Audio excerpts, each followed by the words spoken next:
Nah, bayangkan coba, kan itu pasti atas persetujuan Joko Widodo juga soal kuota haji yang dihibahkan dikasih oleh kerajaan Arab Saudi kan kemudian diperjualbelikan. Ini kan sinting gini.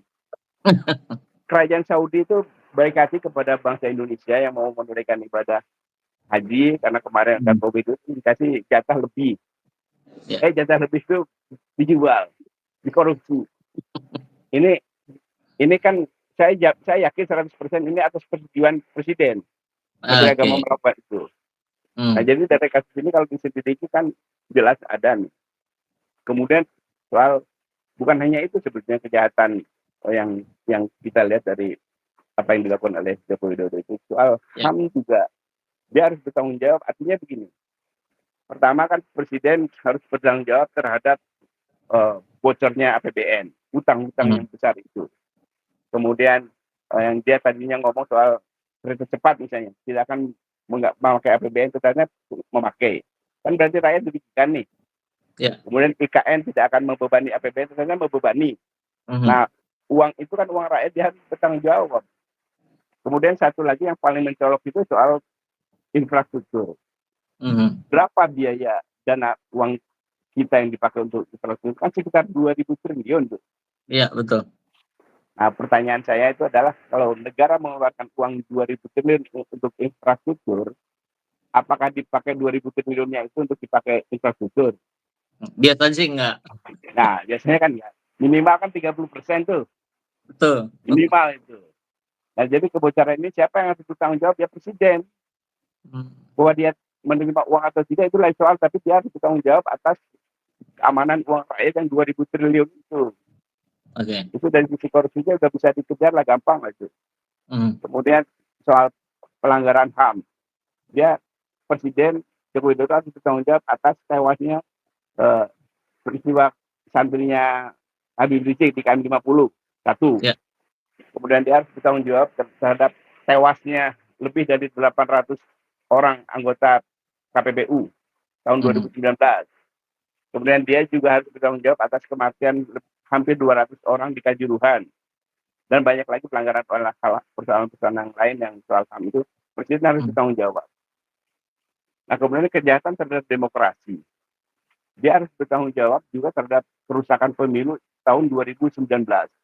Tahun 2019 hancur-hancuran itu sehingga menewaskan anggota KPU lebih dari 800 itu. Ini kan harus ada tanggung jawab. Masa enak aja tidak bertanggung jawab, terus leha-leha, terus turing-turingan, terus undang orang open house. Ini kan di mata internasional, ini hal yang tercela, sangat tercela. Kemudian dia juga melakukan secara terang-terangan, secara transparan bagaimana dia memperkosa konstitusi untuk mengabulkan anaknya jadi wakil presiden. Nah, kalau sedikit saya singgung soal wakil presiden Gibran. Teman-teman kan banyak menganggap dia itu anak haram konstitusi kan. Ya. Saya bilang anak haram itu tidak berdosa.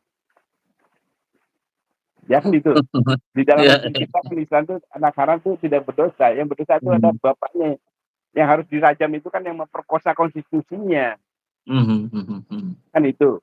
Nah, jadi ini harus diluruskan juga. Jadi soal anak haram itu jangan dimasalahkan. Yang persoalannya kan soal kapasitas, intelektualitas, kemudian syarat-syarat yang lain. Itu baru. Nah, kemudian kembali ke pasal Joko Widodo. Ini penting mengadili, dan bangsa ini kan belum pernah mengadili pemimpinnya. Orang selalu habis itu kan mikul duwer madam biru. Itu tidak boleh terjadi di negara modern, itu nggak ada begitu. Oke, baik, Bang.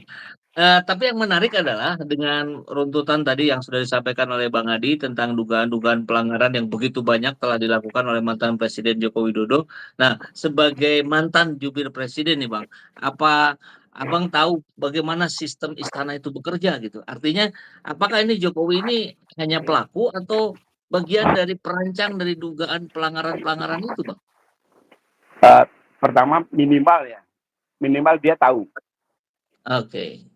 Minimal dia tahu, dan kalau melakukan pembiaran kan berarti sudah pelanggaran. Melakukan pembiaran.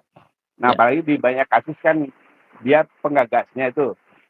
Kasus IKN, soal GUS kan ada, bukan soal ini, kan ada sebelumnya itu ada opini yang lain juga soal kereta cepat misalnya, jangan pakai Cina, pakai Jepang.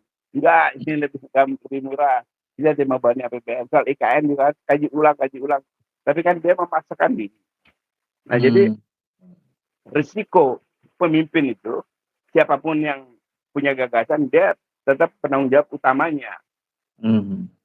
Nggak bisa kayak tempo hari dia ngomong, enggak, saya nggak baca, saya cuma tanda tangan. Itu nggak ada gitu. Tanda tangan itu harus bertanggung jawab. Iya. Jadi itu Nah, banyak hal itu dia penanggung jawab utamanya. siap Bang. Dan kalau yang didiskusikan ramai di perbincangan hari-hari ini kan sebetulnya spesifik soal ijazah palsu. Tapi Bang Adi menarik ketika membahas bahwa hal-hal yang disampaikan tentang sekelumit tentang Pak Jokowi ini adalah dugaan-dugaan pelanggaran semasa beliau menjabat. Nah, apakah kasus ijazah palsu ini dalam pandangan Bang Adi juga bagian atau minimal menjadi gerbang lah? Atau seperti apa Bang? Nah, jadi ijazah itu tetap penting ya, mengungkap ijazah itu. Saya bilang sama teman-teman Pak Roy, sama Steven dan lain-lain. Ini ijazah itu tetap penting. Ini topeng terakhir dia. Jadi kalau kita bilang IKN, kita bilang soal kereta cepat, kita bilang soal infrastruktur, kan dalam pandangan kita ini kebijakan kolektif. Ya. Soalnya bukan hanya presiden, yang lain juga kan tanggung jawab. Ya, Nah, tapi kalau ijazah kan personal. Nah, jadi kalau yang personal sudah terbuka, maka orang tidak akan bertanya lagi soal penyimpangan-penyimpangan yang tadi kita bicarakan dari awal, penyimpangan APBN, utang yang berjibun, tidak jelas penggunaannya, dan lain-lain.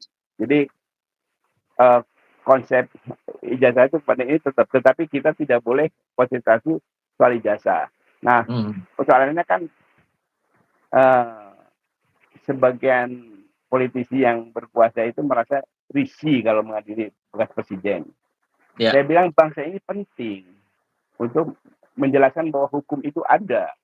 Nah, saya ingat dulu kan Gus Dur pernah dianggap karena kasus skandal Bulogate. Ya. Padahal itu nggak ada. Nah, setelah dilengsarkan, kemudian seminggu kemudian saya bikin pernyataan, Gus Dur sekarang sudah bukan presiden. Ini harus dilanjutkan soal Bulogate ini agar tidak menjadi fitnah. Jadi soal impeachment, soal kepala negara, jangan karena faktor politik, harus ada pelanggarannya. Nah, di Korea itu kan tidak pernah ada unsur politik. Selalu ada kesalahannya, kemudian setelah lengser dikejar pidananya, dan selalu masuk memang melanggar pidana.